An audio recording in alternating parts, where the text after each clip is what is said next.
শেষ মাথায় এক মহিলা থাকতো। এক অমাবস্যার রাতে সেই মহিলা আমার মতনই পিঠা বানাচ্ছিল। তখন অনেক রাত। মহিলা যখন পিঠা বানাচ্ছিল, কোথা থেকে যেন একটা হাত লম্বা হয়ে মহিলার দিকে এগিয়ে এলো। সেটা কোনো মানুষের হাত নয়, হাতে লম্বা লম্বা নখ আছে আর অদ্ভুত। তারপর কি হলো খালাম্মা? যে হাত বাড়িয়েছে সে ভয়ানক গলায় বলে, আমারে পিঠা দে, আমারে পিঠা দে। তখন ওই মহিলা অনেক ভয় পায়, কিন্তু মহিলাটা অনেক বুদ্ধিমতী ছিল। সে বুঝতে পারলো এটা মানুষ না, এটা নিশিভূত। আর সেই মহিলাটা তখন বলে, দাঁড়া, পিঠা দিচ্ছি।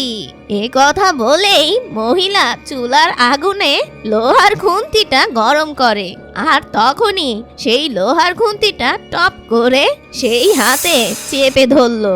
বলো কি নানি, তারপর? তারপর আর কি, ভূতটা তখন চেঁচামেচি শুরু করে, ওরে বাবা রে, মরে গেলাম রে।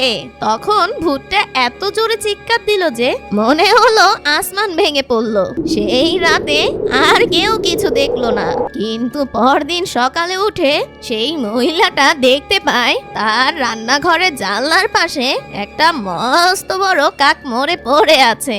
তার ডানায় পোড়া দাগ, মানে ওই ভূতটা মরে কাক হয়ে গেছে। ইয়ামিনের নানি গল্প তখনই শেষ করে ফেলে। গল্প শুনতে শুনতে ইয়ামিন কখন যেন তার হাতের পিঠাটা মাটিতে ফেলে দিল। আর ইয়ামিন তখন বলে, নানি আমার খুব ভয় লাগছে, আমার মনে হচ্ছে রান্নাঘরের আশেপাশে কেউ হাঁটাচলা করছে।